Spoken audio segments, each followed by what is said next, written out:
New media লিটারেসিও বলা যায় এটাকে। এখন আর জগৎটা ওই জায়গাতে নাই যে টিভি মিডিয়াতে কি বলছে বা পত্রিকাতে কি বলছে বা আপনাদের স্থানীয় সংবাদদাতা কি বলছে, বরং এখানে গ্রামের একটা লোক ইউটিউব চ্যানেল খুলে একটা গুজব চড়াইতে পারে। ফেসবুকে যা প্রত্যেকের হাতে ফেসবুক আছে, সে এই কাজটা করতে পারে। তো আমার মনে হয় যে এই যে সময়ের নতুন সময়ের যে চ্যালেঞ্জটা আছে, ওই চ্যালেঞ্জটা নেওয়ার জন্য আপনাদের ক্যাপেবল করে তোলা হচ্ছে এবং অন্যদেরকেও ক্যাপেবল করে তোলা হবে। আইসিটি ডিভিশনের উদ্যোগ আমি স্বাগত জানাই এবং আমার মন্ত্রণালয়ে যারা আছেন অলরেডি পিআরওরা এসেছেন, এখন আপনারা তথ্য কর্মকর্তারা এসেছেন।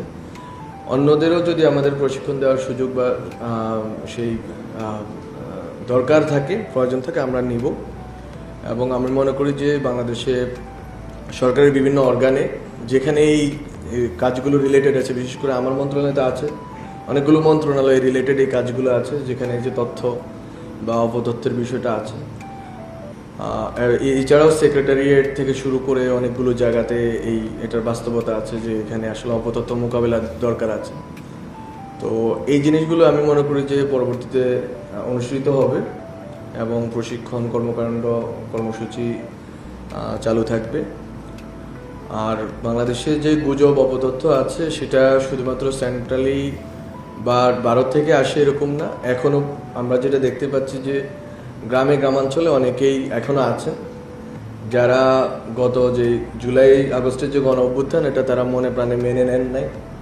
তো ওখান থেকে এমনভাবে অপপ্রচার চালানো হচ্ছে যে মনে হচ্ছে এই ইভেন্ট কোনোদিন ঘটে নাই, বরং এখানে একটা উল্টো ঘটনা ঘটছে। স্টুডেন্টরাই মূলত হচ্ছে পুলিশকে মেরে ফেলছে এবং স্টুডেন্টরা আসলে জোর করে ক্ষমতা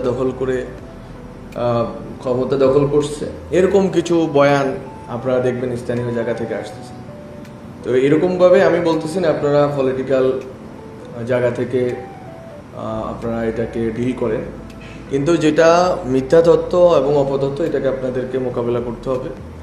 এবং এটার সাথে ধর্মীয় কিছু ইস্যু আছে। আমি মনে করি বাংলাদেশের সমাজ যেহেতু ধর্মীয়, একটা আবেগ আছে মানুষের ভিতরে, তো ওই আবেগকে পুঁজি করে অনেক সময় অনেক কর্মকাণ্ড হয়, যেটা হচ্ছে স্থানীয় জেলার বা অঞ্চলগুলোতে হয়। সেখানে আমি মনে করি যে তথ্য অফিসারদেরকে আপনাদের যে প্রশিক্ষণের সূত্রে আপনাদেরকে স্ট্রং ভূমিকা নেওয়ার আছে।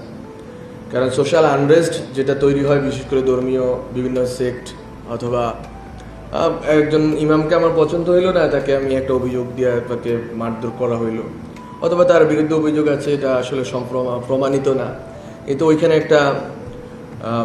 এক ধরনের ক্ল্যাশ তৈরি হইলো। এটা কিন্তু